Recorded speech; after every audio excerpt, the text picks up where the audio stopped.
All right, for one thing, I saw the movie If. Oh, really? Because my child was seeing trailers and promotional material for it, and she was really into it. Specifically because Phoebe Waller-Bridge, there is that her name? She voices an imaginary character that's kind of like a thin, like Betty Boop. Oh. And I don't know, Gloria was just really into it. She, like it just Indiana Jones herself. That's right. The new Indiana Jones that will not be so. It's called capitalism. We saw it opening day, and it's the first time I've been at the theater in quite a while. And she kept turning to me, like, I don't know, after maybe 25 minutes, something like that. And she kept saying over and over again throughout the movie, "It's not what I dreamed it would be." What? Yeah, she wasn't liking it. It's not what I dreamed it would be. Whoa, okay. And I was like, well, I wonder if that's the first time she's ever experienced that particular thing where like you get hyped for something and you're like, uh-oh, it's not what I dreamed it would be. My first time I really felt that was the original Super Mario movie. It was so disappointing when I saw it in theaters, and I just like came out of the theater like it was like a funeral. Yeah. I mean, I guess I was like, it was 1993, so I must have been 8 years old or around there, 7 or 8. And I was just like, I never want to see that again, and I never want to think about it again. It's so disappointing. They really added insult to injury by releasing those, pretty faithful cartoon shows, right? I know, exactly. Yeah, exactly. My sons haven't seen those old cartoon shows, but they saw them on, like, because they come up on Amazon sometimes. And they're like, oh, what are those old cartoon shows like? And then I started to describe, it's like, oh, well, they get sucked down a warp pipe and then they're in the Mushroom Kingdom. It's like, oh, it's like the movie. I'm like, it's like the movie. So, yeah, what's weird about that? There's not actually an episode where they show like the origin story. And I was like feverishly searching for it a few years ago. I was like, no. I remember the Mandela effect. Named after Nelson Mandela, who people falsely believe died in prison in the 80s. But do you want to know why it Mandelaed me? I had a book. I had a storybook, and it did tell the origin story. Although, and to be fair, the 1993 movie is also Brooklyn Plumbers going to the... Yeah, no. The departure was when Charles Martinet burst onto the scene going, "Press start to play. Mario teaches typing." Uh-oh. You fucked up. So anyway, so the movie is If. It's about If is an acronym for imaginary friend. It stars Ryan Reynolds, and it has a big voice cast for the imaginary friend characters: Steve Carell, Emily Blunt, Phoebe Waller-Bridge, bunch of others. Lou Gossett Jr. plays an old man bear. And I love you, Lou Gossett Jr. John Krasinski plays the dad of the little girl who's the main character, and he also directed the movie. So he directed A Quiet Place, and he directed this movie as well. I think that he's a really good director. Mm-hmm. I think he knows his camera. I think he knows pacing pretty well. I don't know. It just felt like a real movie to me. It felt like it had been a while since I saw something that I felt like, oh, this is like, just kind of comes from the heart, and he probably made it for his family or something. And I liked it, even though it wasn't what Gloria dreamed it would be. Not what I dreamt it. It's Father, not what I dreamt it would be. Father, it's not what I dreamt it to be. Yeah, it's quite the tantrum. Yeah. It's not what I dreamt it would be. Or like Satan in South Park. I wanted a Ferrari cake. This is an Acura cake, Satan. They're really nice. It's not the car I wanted. But I wanted a Ferrari. Acuras are really nice.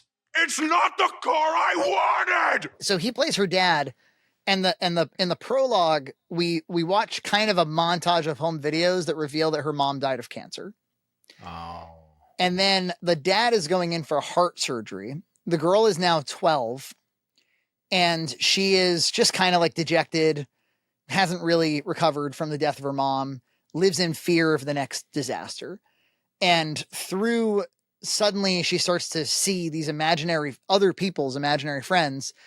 And it's Ryan Reynolds who runs a little like imaginary friend, like placement facility where he has imaginary friends and he wants to get them placed with real kids. and she kind of joins the effort, and they become a team, her and Ryan Reynolds, and they do that together. And then spoilers, if you couldn't guess, it turns out that like when she was a child, she had an imaginary friend. He was a clown, and Ryan Reynolds is that clown. So he's actually her imaginary friend from childhood, but he's not dressed like a clown because she's not been feeling well. And it's good. But there's a scene where, you know, like her father's recovering from surgery, and she gets these big tears from, you know, about like how completely bereft she is over the death of her mother. And that was the thing. It's like, Gloria doesn't need that in her life. she, you know, like any child, she loves her parents too much to have to like really ponder and perseverate over the idea of us not being there anymore. It's hard. That's a hard subject matter for a little kid. So she was sad, and we had a big thing of popcorn. We bought the biggest one, and then she wanted a refill. And I asked her, I says, "Your belly okay?" She says, "Yeah." I don't know why I believed her, but Nina went and got her a second. And I don't know, man, it wasn't like 3 or 4 bites in, and she's like, "I think I gotta go to the bathroom." And Nina's like, "Okay, come on, let's go." And she pukes right on the floor, right on the way out of the theater, just in front of everybody. And so between that and the dead parents, it just became kind of like this disastrous night out. And I was so proud of myself because I had been watching for the release, and I got it scheduled, and I was like, I'm gonna bring everybody out to the movies. It's gonna be great. And it turned into like puke night. And, you know, and then there's another film that we saw recently. We went to go see her cousin for his birthday up in Maine. And he was like, "I'm going to stay up all night with my friend tonight. I'm having a friend sleepover." He's 8, she's 7. And we're going to watch horror movies. And Gloria is a total scaredy cat. She's like, "Horror movies? What horror movies you watching?" And he's like, "Five Nights at Freddy's." Oh. And she knows Five Nights at Freddy's. So she, you know, like any scandalized young lady, she just couldn't stop asking about like, "So what happens in Five Nights at Freddy's exactly?" You know, she just keeps like poking and prodding. And, well, if I were to watch this movie, this Five Nights at Freddy's, I could look away during the horrible parts, correct? You know, and she's like asking these kinds of questions. I'm having a Mandela effect of my own because I thought you guys already saw Five Nights at Freddy's. Now, we played the games, and I talked about that a little bit. And she, honestly, the games freaked her out. Like we had to stop playing those. And Nina's pretty sensitive about like, you know, not watching you. We basically have given up watching YouTube with her. Like we've kind of just completely trashed that because it just doesn't work. Not just because it's obnoxious, but they also, I don't know, they end up talking about stuff that gets in her head, stuff that scares her, stuff that makes it hard for her to go to sleep. And she's pretty sensitive about the idea of her watching anything like 5 Minutes of Freddy, a PG-13 movie. It's got some swearing in it and stuff. And so anyway, one night it was just Gloria and I. Nina had to go to an evening meeting at her work. And I was like, "All right, kiddo, like you keep saying that like you want to watch this movie. You've said that you wouldn't want to watch it in the dark. It's light out. It's summertime. You want to watch this thing? You want to do it? You know?" And we did it. And you know something? It was fine. Yeah. It was the movie itself. It stars the kid from Hunger Games. Not, you know, obviously not J-Law, the boy. He plays the security guard, which you would do. If you were going to make a Five Nights at Freddy's movie, you'd make him the main character. He's the playable character in the game, in effect. Yes. You know, the plot makes zero sense. It's a like, oh, I'm gonna guard this abandoned Chuck E. Cheese. You know, like, well, why would you need to guard the abandoned Chuck E. Cheese? But it was very faithful to what I understand the games to be. I know that FNAF fans have their lore or whatever. All I could think the whole time I'm watching it is like, if I'm Chuck E. Cheese, I'm just, you know, this kind of company that was huge in the 90s, failing now, I'd be kicking myself in the ass so hard. It's like, why didn't we turn ourselves into a horror franchise? This thing made billions. I know. The movie itself is pretty interesting because didn't it release like day and day on Halloween streaming, but it still made a ton of money in the theaters. It's just got such a huge fan base. It's one of the bigger things that's out there today. Even all these years after the games came out. I mean, I feel like they're kind of late on a movie, honestly, and it still did great. The merchandising is huge. There are, there is definitely like implied gruesome horror stuff.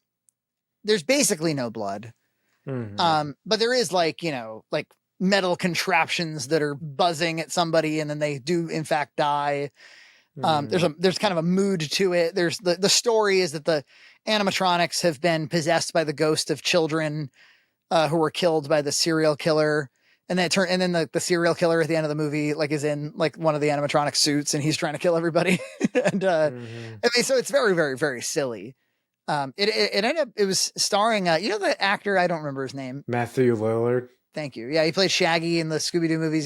He was the one in Scream that was like, because Sydney, you gotta have a sequel. I was like, oh, good to see him back in horror again. We ended up watching a making of. It was a lady director, and you could tell she was really smart. She really knew how to adapt this thing in a way that would make everybody happy. I mean, you don't have to do much. You have to get, the animatronics should look exactly like they do in the game. Exactly. They should not be departures in any way. You need a security guard, and you need like a series of things to escalate and happen throughout the movie that more or less centers around the kind of thing you might see in the game. So I don't know, not my favorite movie in the world, but my kid survived it. And, it is in fact too old for her. I'm sure I'll receive criticism.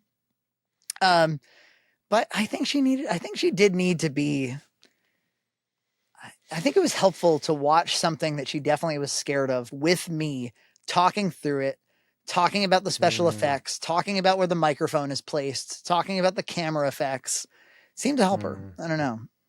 Yeah, I've definitely seen stuff I wasn't supposed to when I was her age. So it probably would have helped if my dad was actually talking me through it instead of just like accidentally watching like Nightmare on Elm Street like by myself. But in movie news, Furiosa came out. I did not see it, but it made $30 million in its opening weekend. This is like a $150 million movie.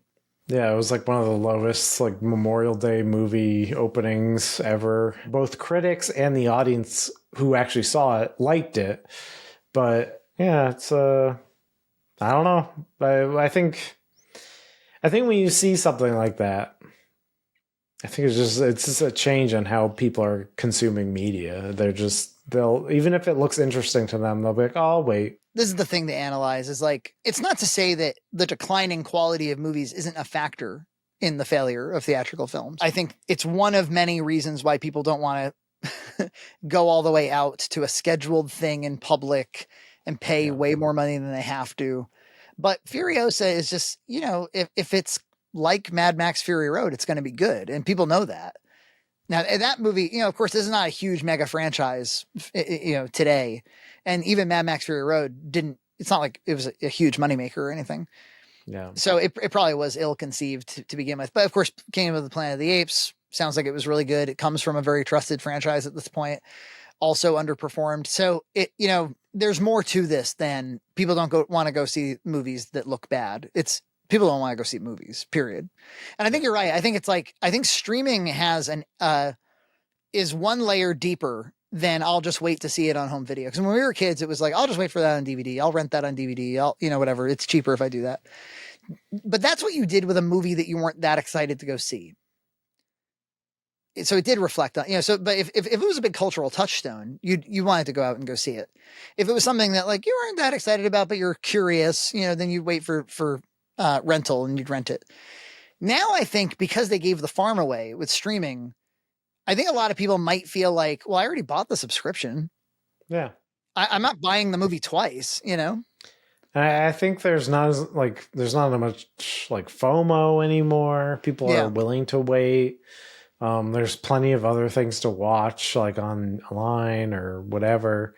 People are already entertained, so they'll wait. They'll wait. So why isn't there as much FOMO? Is it because, it used to be that the movies that were releasing that week or that month, those were the movies of America, right? Mm-hmm. It's like, these are the movies everybody's watching. Now I think it's like everybody's off in their own corner watching whatever. And who cares if I miss it, Yeah, we have our own segments. We have our own, it's fine. We can wait.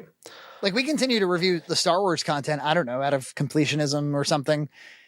That's certainly why I do it, is because I've just seen them all at this point. I'm just going to be continuously curious. But people in the comments they're getting less and less tolerant. they're like, I don't get why you'd watch Star Wars at this point, boys.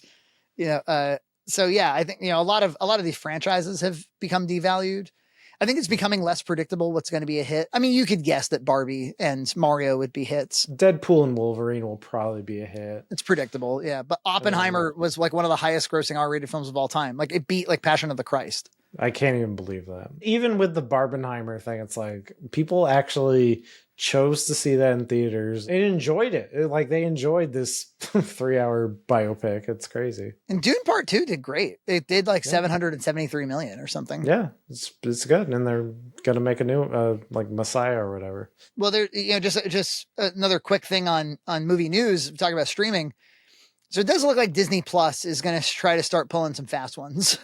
Yes. They want to have multiple channels, right? So these are two items I'm going to talk about that as we all saw coming long ago, we're just going to kind of gravitate back towards cable television, right? So streaming is taking yet another, this is from Polygon. Streaming is taking yet another step toward cable. Just weeks after combining its Hulu and Disney Plus services, Disney Plus is adding streaming channels, according to a report from The Information. This marks the latest push toward the old model of TV. Yeah. Disney Plus's new feature will reportedly include separate channels for different types of content. This seems likely to include things like a Marvel channel, a Star Wars channel, and maybe even something collecting the animated work from both Pixar and Disney. Oh, I wonder if the reason for that would be like, hey, if you don't want to spend I wonder if they want to increase the overall backlog price, and then they want to give people options that are lower tier. Like if you just care about this content, Yeah. So they don't want to give the whole farm away anymore. See, it sounds like there's a lot of deals that you can get, Max and Disney Plus together and things like that. Yeah, that was the other one I was going to talk about. It looks like they're going to start bundling Max and Disney Plus as like a package deal. Well, Rings of Power for season 2 have smartly pushed themselves off to August. I think I said it last time. I was like, I don't know if I can watch Rings of Power. And then I did. Now that I've seen it, I don't know. It's a lot to get through. Well, I don't know if I can get, The reason to watch it would be to see what they corrected about it. Yeah. It's like instructional. You could be like, oh, or maybe if they didn't correct anything at all, and it's the same horseshit. Right. And I'm like kind of interested if that's true. And I feel like I can't trust anybody's word on that but my own. I got to see it for myself. But I am excited for Hot D, and I'm excited for House of the Dragon. As well as subscribe to Red Cow Entertainment on Patreon for full episodes every other week.